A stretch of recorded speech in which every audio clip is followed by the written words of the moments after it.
कहानी की शुरुआत क्रिसमस ईव में किया जाता है, जहां हम घर में एक कपल को देख पाते हैं जो बड़ी ही आराम से सो रहे थे। तभी यहाँ पर उनकी बेटी आई। वो अपने मॉम को जगाकर कहती है कि ऊपर छत से किसी की चलने की आवाजें आ रही हैं। उसकी मॉम बच्ची को उसके रूम में सुलाने के लिए ले गई और उससे कहती है कि बेटा चूहा या फिर कोई जानवर होगा। बच्ची ने भी अपने मॉम से कहा कि मॉम सेंटा भी तो हो सकता है ना, क्योंकि क्रिसमस है। मॉम भी कहती है कि हाँ बेटा बिल्कुल हो सकता है। बच्ची ने कहा तो फिर अपने सेंटा के लिए दूध और कुकीज रख देना। मॉम ने हाँ बोला और उसे सोने के लिए कहकर चली गई, जिसके बाद किचन में जाकर दूध और कुकीज रख देती है। लेकिन सोने के लिए वापस जाने लगी तो नोटिस करती है कि दरवाजा तो खुला हुआ है। वो सोचती है कि शायद मेरे हस्बैंड दरवाजा बंद करना भूल गए होंगे। इस बात को नजरअंदाज करते हुए वो दरवाजा को लॉक्ड किया और फिर अपने रूम में आ गई। सोने से पहले अपने हस्बैंड को कहती है कि आपकी बेटी ने जिस सेंटा के लिए दूध और कुकीज रखवाए हैं तो सुबह उसके उठने से पहले सेंटा बनकर वो खा लेना। उसका हस्बैंड कहता है कि ठीक है और ये दोनों दोबारा से सो जाते हैं। उधर उनकी बेटी अभी भी जाग रही थी क्योंकि उसे नींद नहीं आ रही थी। वजह यह था कि उसके घर में दोबारा से कुछ सुनाई देता है। जब तीसरी बार उसे अपने घर के ही अंदर से चलने को आवाजें सुनाई देने लग जाती है तो वो नीचे चेक करने के लिए गई। तभी वहाँ पर वो सेंटा को खड़ा हुआ देखती है। उसे देखते ही वो फौरन से अपने भाई के रूम में आई। कहती है उठो भाई, चलो मेरे साथ हमारे घर में सेंटा आया है, उसे देखने चलते हैं। लेकिन उसका भाई तो गहरी नींद में था। उसके न जागने पर वो खुद अकेले ही नीचे आकर सेंटा को देखने लग जाती है। बच्ची उसे गौर से देख रही थी। तब उसे सेंटा की हरकतें काफी अजीब लगने लगी, जिसे देखते ही वो डर गई और वो फौरन से दरवाजे के पीछे जाकर छुप जाती है और वहाँ से सेंटा को देखने लगती है। सेंटा अपने थैले में से एक कुल्हाड़ी बाहर निकालता है। हम देखते हैं कि उसकी हाथों पर खून भी लगा हुआ था। यहाँ पर हमें पता चल जाता है कि ये कोई सेंटा नहीं बल्कि उसी के भेस में एक पागल कातिल जोकर है जो हेल से आया डिमन है। इस जोकर के रूप में जो है उसका नाम आर्ट द क्लाउन, जिसे खत्म कर पाना बहुत ही मुश्किल है। बेरहमी से लोगों को मारता रहता है। वो लोगों को इतना बुरे तरीके से मारता है, देखने पर रूह कांप उठेगी। बच्ची भी काफी घबरा गई। आर्ट द क्लाउन अब सीधा बच्ची के भाई के कमरे में चला जाता है। सो रहे बच्चे पर अपने उसी कुल्हाड़ी से उस पर वार कर देता है। फिर बार बार अटैक करके उसके सर के साथ उसके हाथ पैर बाजू सब कुछ काट काट कर अलग कर देता है। इतना बुरी तरह से मारता है कि उसे चीर फाड़ देता है। आवाजें सुनकर बच्चे की हालात खराब हो गई। भागकर छुपने चली जाती है। जिसके बाद अब आर्ट द क्लाउन सीधा बच्ची के मॉम डैड के कमरे में चला गया। उसके डैड के चेहरे पर आते ही कुल्हाड़ी से वार कर देता है। फिर एक के बाद एक बार बार वार करता चला गया। जिस खतरनाक आवाजें को सुनकर उसकी वाइफ की नींद खुल गई। जब उसने अपना हाथ को देखा तो खून को देखकर वो चौंक गई और जैसे ही साथ लेटे हुए अपने हस्बैंड को देखा तो उसकी लाश का इतना बुरा हाल देखकर वो बहुत ही ज्यादा डर गई। बुरी तरह से चिल्लाने लग जाती है। लेकिन आर्ट द क्लाउन कहाँ रुकने वाला था। उसकी हैवानियत बढ़ती चली जाती है। वो अभी भी उसे मार रहा था। यह देख उसकी वाइफ चिल्लाते हुए वो वहाँ भागकर अपने बच्चों के रूम में चेक करने के लिए आ जाती है और अपने बेटे की कटी पटी लाश को देखकर वो जोर जोर से चीखने चिल्लाने लग जाती है। जैसे ही वो भागने के लिए नीचे आती है, लेकिन अभी वो दरवाजे तक पहुंची ही थी कि पीछे से आर्ट आ जाता है। कुल्हाड़ी फेंक कर मारते हुए बुरी तरह से उसकी भी जान ले लेता है। इतना खून खराबा करने के बाद आर्ट उसी के रखा हुआ दूध और कुकीज को खाने लग जाता है। खून से भरी प्लेट्स भी साफ करता है। लेकिन जैसे ही उसने अलमारी खोलकर चेक किया तो वहाँ पर बच्ची छुपी हुई थी। उसे देखते ही आर्ट द क्लाउन की हैवानियत फिर से जाग उठी। वो बच्ची को भी बड़ी बेरहमी से मार देता है। इसके बाद इस कहानी को 5 साल पहले यानी पास्ट में शिफ्ट कर दिया गया, जहाँ पर आर्ट ने ठीक इसी तरह से खून खराबा किया हुआ था। उसी जगह पर एक पुलिस भी आ पहुंचा, जिसे वहाँ पर सर कटी हुई लाश मिली। पुलिस फौरन से कॉल करके अपने पुलिस टीम को बुला लेता है, खुद भी इन्वेस्टिगेशन करने के लिए। जैसे ही आगे बढ़ता है तो अचानक आर्ट बिना सर के दोबारा से जिंदा उठ खड़ा हो गया। पीछे से पुलिस ऑफिसर को पकड़ लेता है। हालांकि ऑफिसर ने गोली तो चलाई लेकिन उसके ऊपर कुछ भी असर नहीं होता। ऑफिसर को मारने के बाद आर्ट एक ट्रेन में चला गया जहाँ सिर्फ एक औरत ही नजर आ रही थी। आर्ट अब उसे डराने लगता है। उसने ऑफिसर का कटा हुआ सर अपने सर वाले जगह पर पकड़ा हुआ था, जो बहुत ही डरावना लग रहा था। उसे देखते ही औरत भी काफी डर जाती है। इसके बाद हम एक मेंटल असाइलम का सीन देखते हैं, यानी पागलों की जेल, जहाँ गार्ड को अचानक एक नर्स की चिल्लाने की आवाज आती है। वो जब वहाँ पर चेक करने के लिए गया तो बहुत ही भयानक नजारा देखता है। दरअसल वहाँ की एक पागल मरीज जिसका नाम विकी था, उसने आर्ट के सर को पैदा कर दिया था क्योंकि वो प्रेग्नेंट थी। लेकिन बच्चे की जगह उसने आर्ट द क्लाउन के सर को ही पैदा कर दिया। आर्ट का सर भी उसके ही तरह खतरनाक था, जिसने नर्स को मार दिया और वो उसके लाशों को काफी अजीब तरह से खा रहा था। बिल्कुल इसी तरह आर्ट ने इस मरीज विकी के साथ भी किया हुआ था, जिसकी वजह से शायद वो आर्ट से इन्फेक्टेड हो गई। उसका चेहरा बहुत ही बुरे हालात में आ चुका था और वो अब अपने ही जिस्म का हिस्सा खाए जा रही थी, जिससे हम समझ जाते हैं कि वो भी आर्ट की तरह काफी ब्रूटल बन गई है। वो अब जालिम बेरहम हो चुकी थी और ये भी आर्ट की तरह किसी को नहीं छोड़ेगी। एक तरह से देखा जाए तो उसकी यानी आर्ट की साथी बन गई थी, क्योंकि उसने दीवार पर दिल बनाकर उसके अंदर विकी प्लस आर्ट लिखा हुआ था। अब गार्ड देखता है कि आर्ट की सर कटी हुई लाश भी वहां आ गई है, पर इससे पहले वो कुछ करता विकी गार्ड पर हमला कर देती है, जिसके बाद दोनों मिलकर अपनी हैवानियत दिखाना शुरू कर देते हैं। विकी उसके मुंह में हाथ डालकर उसके जबड़े को उखाड़ डालती है और आर्ट उसका चेहरे को फाड़ देता है। अब आर्ट उस सर को जो विकी ने पैदा किया था उसे लगाकर विकी को लेकर वहां से चला जाता है और ये दोनों ट्रेन में बैठकर कहीं और चले जाते हैं। ये दोनों एक खाली पड़े हुए घर में घुस गए, जहां विकी खुद को शीशे में देख अपना सर मारते हुए शीशे को तोड़ देती है। वो टूटा हुआ टुकड़े को लेकर बाथटब में बैठ जाती है और अपने हाथ को काटकर बाथटब को अपने खून से भर देती है, जबकि उसके सामने आर्ट भी कुर्सी पर बैठ गया, जिसके बाद वो 5 सालों तक इसी पोजीशन में बैठे ही रहे थे। जो कहानी सीधा अब 5 साल आगे आ गई, यानी प्रेजेंट टाइम के वक्त में। यहाँ हम एक लड़की जिसका सियाना नाम था उसे देखते हैं, जो पिछले 5 सालों से एक मेंटल हॉस्पिटल में थी। दरअसल 5 साल पहले आर्ट ने उसके सामने काफी खून खराबा किया हुआ था, जिसमें उसने सियाना के दोस्तों के साथ सभी को मार दिया था। लेकिन आखिर में जिसने आर्ट के सर काट कर मारा था वो और कोई नहीं बल्कि सियाना ही थी, क्योंकि उसने आर्ट को एक जादुई तलवार से मारा हुआ था, जो दरअसल वो तलवार स्वर्ग जन्नत से आई हुई थी। पर उस हादसे से सियाना पर काफी गहरा असर हुआ। वो सदमे में जा चुकी थी, पर अब वो ठीक हो गई थी, इसीलिए उसे छुट्टी मिल गई थी। उसके अंकल उसे हॉस्पिटल से लेकर घर आए, जहां वो अपने आंटी और कजन से मिलती है, जिससे वो काफी क्लोज थी। मिलकर दोनों काफी खुश हो जाते हैं। उधर उसी खाली पड़े हुए घर में 2 वर्कर्स आए, जिनका काम था पुराने बिल्डिंग को तोड़ना। लेकिन पहले वो इस घर का सर्वे करने आए हुए थे। दोनों वहां पर भी चले जाते हैं, जहां विकी और आर्ट की लाशें स्टेच्यू की तरह पड़ी हुई थीं। उन पर जाले लग चुके थे। हैरानी की बात तो यह था कि वे दोनों जरा सा भी नहीं सड़े थे, पर इससे पहले वर्कर्स कुछ समझ पाते, दोनों फिर से जिंदा होकर वर्कर्स को पकड़ लेते हैं और हमेशा की तरह इन्हें भी बेरहमी से मार देते हैं। सामान निकालते वक्त सियाना की डायरी उसके कजन्स के हाथ लग गई, जिसे वो पढ़ने लग जाती है। लेकिन सियाना आकर जल्दी से डायरी उसके हाथ से ले लेती है और कहती है कि इसके बाद इस डायरी को अब कभी भी दोबारा से मत पढ़ना। फिर जब सारे मिलकर डिनर कर रहे थे तो सियाना को अपनी मरी हुई दोस्त अचानक से दिख जाती है, जो काफी बुरी हालत में थी, और ये वही दोस्त थी जिसे आर्ट ने मार दिया था। लेकिन उसके सिवाय और किसी को दिखाई नहीं दे रही थी, जिसका मतलब था कि सियाना अभी तक अपने सदमे से बाहर नहीं निकल पाई थी। अजीबो गरीब तरह के ख्यालों में वो आज भी भटक रही है। इसके बाद हम सियाना के भाई को हॉस्टल में देखते हैं, जहाँ वो अपनी 2 दोस्तों से मिलता है। उसकी फीमेल फ्रेंड ने एक जॉब शुरू की थी, जिसमें वो क्राइम पॉडकास्ट की होस्ट यानी चलाती थी, जिसमें वो ऐसी लोगों का इंटरव्यू लेती रहती है जिन्होंने कोई भी क्राइम, किसी पर जुल्म होता हुआ अपने आंखों से देखा हो, और ऐसी चीजें वो दिखाती भी है। वो सियाना के भाई को देखते ही उसके पीछे ही पड़ जाती है कि मैं तुम्हारा इंटरव्यू लेना चाहती हूँ तो मेरे शो पर आना, क्योंकि वो जानती थी कि सियाना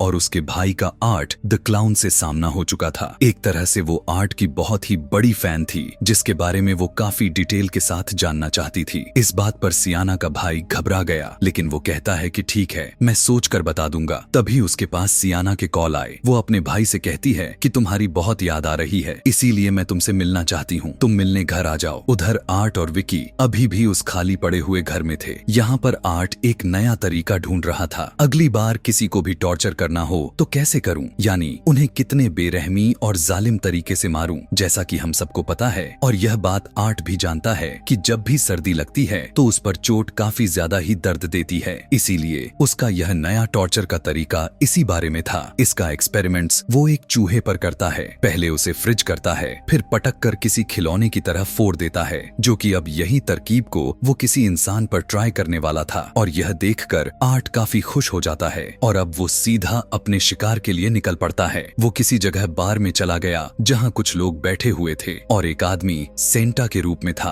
पहले तो आर्ट अच्छे और हंसी मजाक करते हुए उनसे बातें करने लग जाता है, लेकिन फिर वो धीरे धीरे अपने ट्रिक्स दिखाते हुए उन्हें परेशान करने लग जाता है, बिल्कुल उसी तरह से जैसे वो अपने शिकार को तंग करता है। तंग आकर जब वो लोग आर्ट को मारने के लिए जैसे ही आगे बढ़े तो वो फौरन से थैली से गन निकालते हुए उन सबको शूट करके मार देता है, सिवाय एक को छोड़ के जिसने सैंटा के कपड़े पहने हुए थे, क्योंकि आर्ट उसके साथ ही तो टॉर्चर करने वाला है। सबसे पहले वो उसे चेयर पर बांध देता है, फिर उसके शरीर को बर्फ से जमाने लग जाता है। आखिर में वो हथौड़े को निकालकर उसे टॉर्चर करने लग जाता है, जैसे किसी स्टैच्यू को तोड़ रहा हो, और बेरहमी से उसे मार देता है।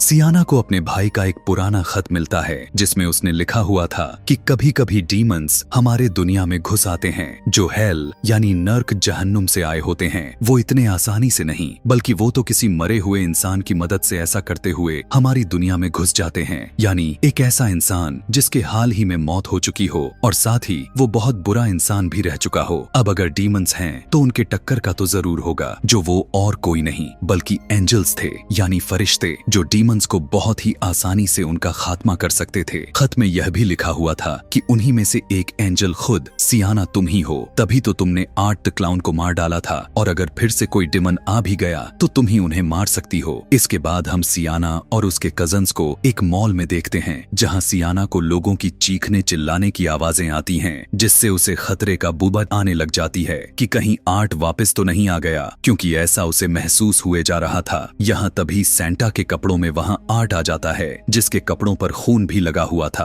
अब उसने चेहरे पर भी सैंटा का मास्क लगाया हुआ था, लेकिन सियाना ने पहले से ही महसूस कर ली थी कि ये आर्ट ही है और वो उसके तरफ ही इशारा किए जा रहा था। यह देखकर सियाना काफी घबरा जाती है, लेकिन तभी अचानक पीछे से उसकी कजन आ गई। उससे बात करके सियाना ने जैसे ही पलटकर वापस देखा तो आर्ट वहां से गायब हो गया था। फिर घर आकर सियाना इस बारे में अपने भाई को भी बताती है कि मैंने आज मॉल में आर्ट को देखा था। उसका चेहरा तो मैं देख नहीं पाई क्योंकि उसने सैंटा का मास्क लगाया हुआ था, लेकिन मुझे पक्का यकीन है कि वो आर्ट ही था, क्योंकि मैं उसे महसूस कर सकती हूँ। उसका भाई कहता है कि ऐसा कैसे हो सकता है, तुम्हें शायद कोई भ्रम हुआ होगा, क्योंकि उसे तो तुमने पहले ही मार दिया था। तो बस आर्ट का खेल तो पहले से ही खत्म हो चुका है। मैं भी उस हादसे को भूल गया हूँ और अब तुम भी भूल जाओ। इस पर सियाना अपने भाई को उसी का लिखा हुआ खत दिखाती है, जिसमें उसने ही कहा था कि डिमन को इंसानी दुनिया में आने के लिए मरे हुए बुरे इंसान की जरूरत होती है। पहले आर्ट एक बच्ची की मदद से आया हुआ था जो बहुत ही बुरी थी, लेकिन इस बार वो आया है विकी के जरिए, जो वो अब मेंटल असाइलम से गायब हो चुकी है। उसका भाई सुनकर घबरा गया, कहता है तो फिर अब हमें क्या करना चाहिए? पुलिस के पास जाए या फिर इस टाउन को छोड़कर ही भाग जाए, या अंकल आंटी को इस बारे में खबर कर दें? सियाना कहती है कि उन्हें बताने का कोई फायदा नहीं होगा, वो मेरी बातों पर यकीन नहीं करेंगे, क्योंकि वो तो मुझे पहले ही पागल समझते हैं। अब कैसे भी करके मुझे वो जादुई तलवार को ढूंढनी होगी जिससे हम उन डीमंस को हरा सकते हैं। उधर आर्ट मॉल में सैंटा बनकर बैठ जाता है, और जो आदमी सैंटा बना हुआ था आर्ट ने उसे मार दिया था, और उसकी दाढ़ी को खाल के साथ ही निकालकर उसने अपने चेहरे पर लगाई हुई थी। वो एक बच्ची को गिफ्ट देता है। उसे देखकर बाकी के बच्चे भी उसके पास चले गए और आर्ट सभी बच्चों को गिफ्ट देने लग जाता है, जिससे उसका पूरा थैला ही खाली हो गया। लेकिन बच्चों की मॉम देखती हैं कि ये कैसा सैंटा है, अजीब सा, जो काफी डरावना दिख रहा है, और बाकी लोग भी उसे नोटिस कर लेते हैं कि ये वो सैंटा तो नहीं है जो पहले वहां बैठा हुआ था। इसीलिए गार्ड आकर आर्ट को वहां से भगा देते हैं। लेकिन तभी वहां पर बहुत ही भयानक चीज देखने को मिलता है। असल में वो गिफ्ट्स जो आर्ट ने बच्चों को दिया हुआ था, दरअसल उनमें बॉम्ब्स थे।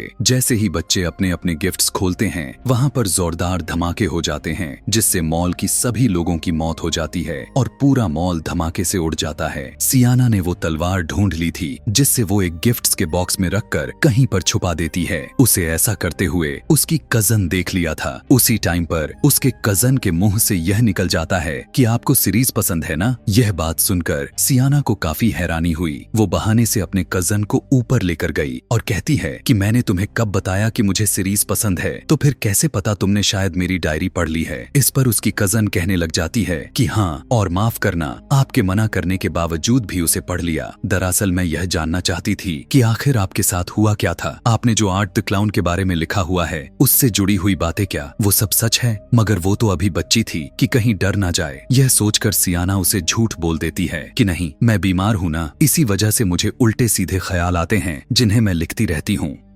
उसकी कजन पूछने लग जाती है कि अच्छा तो क्या आपने उस जादुई तलवार से आर्ट की गर्दन नहीं उड़ाई थी? सियाना का जवाब न था। कजन काफी उदास हो चुकी थी। कहती है कि नहीं यार, सब बेकार सा हो गया। सियाना कहती है कि जो भी मेरी डायरी से पढ़ा हुआ है या फिर अब जो भी तुम इसके बारे में जानती हो वो किसी को भी मत बताना। उससे वादा भी करवाती है। उधर हॉस्टल में सियाना के भाई के दोस्त अपने दूसरी दोस्त को कहती है कि मैं कैसे भी करके उसका इंटरव्यू लेना चाहती हूँ, क्योंकि मैं आर्ट के कहानियों के बारे में अच्छी तरह से जानना चाहती हूँ। उसकी खौफ को महसूस करना चाहती कि आखिर वो लोगों को मारता है तो किस तरह से मारता है, और उस टाइम कैसा लगता है कि जब इतना खतरनाक डिमन आपके करीब होता है वो कैसे मुस्कुराता है। अब आर्ट जो पहले से ही हॉस्टल में घुसा पड़ा था, छुपकर उन दोनों की बातें सुन लेता है और सोचने लग जाता है कि ये लड़की जो मांग रही है वो उसे दे ही देते हैं। सियाना टीवी पर न्यूज देख रही थी जहां उस मॉल में होने वाले धमाकों के बारे में बताया जा रहा था। गवर्नमेंट को ऐसा लगने लग जाता है कि शायद ये टेररिस्ट अटैक है, लेकिन सियाना को अच्छे से पता चल चुका था कि ये कोई दुश्मन का हमला नहीं है बल्कि उसी आर्ट द क्लाउन का काम है। इसलिए वो घबरा जाती है। उसे अपने भाई की फिक्र होने लग गई। फौरन से फोन करके उसे इस बारे में बता दी और जल्दी से घर आने को कहने लग जाती है। उसका भाई तलवार के बारे में जब पूछता है तो वो कहती है कि हाँ मेरे पास है, तुम बस जल्दी से घर आ जाओ। अब उनके अंकल हॉस्टल जाते हैं सियाना के भाई को लेने के लिए। बाथरूम में वही लड़के यानी सियाना के भाई का दोस्त और उसका दोस्त दोनों साथ में थे कि तभी यहाँ पर बड़ी ही आराम से आर्ट आ जाता है। वो अपने एक चेनसॉव से उन पर वॉर कर देता है। उसके दोस्त पर पहले वॉर करता है, जिसके बाद लड़की के सर पर हमला करके उसकी जाने ले लेता है। यहाँ पर आर्ट रुकने का नाम ही नहीं ले रहा था। उसे तब तक मारता रहा जब तक उसका चेहरे का हुलिया ना बिगड़ जाता। अजीब बात तो यह था कि वो लड़की अभी भी जिंदा थी। उसे आखिरी वक्त में आर्ट उसे स्माइल करते हुए दिखाता है कि मैं ऐसे मुस्कुराता हूँ और कहता है कि देखो मैंने तुम्हारी ख्वाहिश को पूरा कर दिया, अब तो मैं तुम्हारे पास में ही हूँ, लो कर लो मुझे महसूस। यह कहने के बाद फाइनली वो उसे जान से मार देता है। अपने चश्मे को उतार कर उसके लाश को लगा देता है। वहीं बगल में लड़की का दोस्त दर्द से तड़प रहा था। उसे देखकर आर्ट के अंदर का शैतान जाग जाता है। वो अपने चेनसॉव की मदद से उसे बीच से काटते हुए उसके बॉडी के 2 टुकड़े कर देता है और बहुत ही दर्दनाक मौत उसे दे देता है। सियाना की नींद एक डरावना सपना देखकर खुल जाती है। जागने के बाद वो देखती है कि अभी तो रात के 2 बज रहे हैं और उसके अंकल आंटी अभी तक जाग रहे हैं, क्योंकि उसे उनकी बातें करने की आवाज आती हुई सुनाई दे रही थी। सियाना जब नीचे चेक करने के लिए जाती है तो वो यह देखकर डर जाती है कि वो उसके अंकल आंटी नहीं बल्कि विकी थी जो उनकी आवाजें निकाल रही थी, जबकि आर्ट ने उसके अंकल को बहुत ही ब्रूटल तरीके से मार दिया था। उसने उनका सर को काटकर बाकी के बचे हुए शरीर को दीवार पर किलों की मदद से लटका दिया था। फौरन से आर्ट एक हथौड़े को लेकर सियाना पर हमला करने के लिए आगे बढ़ा। हालांकि वो भी उसका मुकाबला करने के लिए कोशिश तो करती है, लेकिन बिना तलवार के वो उससे लड़ नहीं सकती थी। इसीलिए वो तलवार लेने की कोशिश में लग जाती है कि तभी पीछे से आर्ट आकर हथौड़े से अटैक करके उसे बेहोश कर देता है। सियाना को जब होश आया तो वो खुद को चेयर से बंधा हुआ देख पाती है और सामने उसके आंटी को भी उसी के जैसा बांधा हुआ था। बीच में टेबल पर पेपर में किसी चीज को लपेट कर रखा हुआ था। तभी विकी आंटी के पास जाकर उनके मुंह का टेप को हटाती है। वो रोते हुए पूछने लग जाती हैं कि मेरी बेटी कहाँ है और उसके साथ तुमने क्या किया है। इस पर विकी आर्ट को कहकर उस चीज पर से पेपर को हटा देती है। दरअसल वो एक पिंजरा था जिसमें किसी का कटा हुआ सर था। उसे चूहे चुन चुन कर खाए जा रहे थे। मांस उस पर दिखाई भी नहीं दे रहा था। वो खोपड़ी जैसा लग रहा था, इसीलिए पहचान में ही नहीं आ रहा था कि आखिर ये किसका सर है। आंटी रोते हुए कहने लग जाती है कि नहीं ये झूठ है, मुझे यकीन नहीं है तुम्हारी बातों पर, ये मेरी बेटी का सर नहीं है, ऐसा नहीं हो सकता। जिसके बाद वो उन्हें भी टॉर्चर करने लग जाते हैं। वो दोनों जबरदस्ती उनके मुंह में एक बड़े से पाइप को डालने लग गए। फिर उसी पाइप के जरिए उनके मुंह में चूहा डालने लग जाते हैं। फिर विकी आंटी का गला काटकर चूहे को वहां से निकालने लग जाती है और इस तरह से सियाना के आंखों के सामने ही उसकी आंटी को दोनों काफी ब्रूटल तरीके से मार देते हैं। फिर विकी सियाना के सर पर कांटों का ताज पहनाती है। वो उसे कहने लग जाती है कि हाँ सच में ये सर तुम्हारे कजन का तो नहीं है। जिसके बाद वो सियाना के कजन को वहां पर लेकर आती है। फिर आर्ट उस सर के आंखों में चश्मा लगा देता है, जो इसका मतलब यह था, जो साफ साफ इशारा कर रहा था कि ये सर किसी और का नहीं बल्कि सियाना के भाई का था। यह पता चलते ही सियाना के तो होश ही गायब हो जाते हैं। वो पागलों की तरह चिल्लाने लग जाती है। उसे चुप करवाते हुए विकी कहती है कि यहाँ पर कोई गॉड नहीं है। उसके गले को घोंटने लग जाती है। ऐसा करके सियाना के गॉड पर यकीन और उसके हिम्मत को तोड़ना चाहती थी ताकि वो उसे अपने कंट्रोल में कर सकें, लेकिन सियाना इतनी मजबूत मजबूत रही कि ना तो उसके गॉड से यकीन टूटा और ना ही वो अपना हिम्मत टूटने दे रही थी। इसीलिए विकी पूरी ताकत लगाकर कोशिश करने के बावजूद भी उसे अपने कंट्रोल में नहीं कर पाती और अब वो सियाना के सामने उसके कजन को भी मारना चाहते थे। इसीलिए आर्ट उसके गर्दन पर चाकू रख देता है, लेकिन तभी सियाना के कजन को एक आइडिया आ जाता है। वो कहने लगी, अच्छा आप दोनों एंजल्स हो ना, तो प्लीज मेरी मांगी हुई ख्वाहिश को पूरी कर दो, जिसके बाद तुम दोनों खुशी खुशी से मुझे मार देना। मरने से पहले मैं अपना एक गिफ्ट खोलना चाहती हूँ। जिस पर दोनों उसकी बात मान लेते हैं। पता चलता है कि ये तो वही बॉक्स था जिसमें सियाना ने वो तलवार रखी हुई थी, क्योंकि उसकी कजन अच्छी तरह से जानती थी कि इन दोनों डिमंस को कैसे मारा जा सकता है, यानी इसी तलवार की मदद से। साथ ही वो कहती है कि वो बॉक्स कोई और नहीं बल्कि सियाना खोलेगी। इसीलिए सियाना को वो गिफ्ट बॉक्स दे दिया जाता है, लेकिन इससे पहले वो खोलती आर्ट उसके हाथों पर वार करके उसके चारों उंगलियों को तोड़ देता है। लेकिन किसी तरह तकलीफों में होते हुए भी वो उस बॉक्स को खोलने में कामयाब हो जाती है।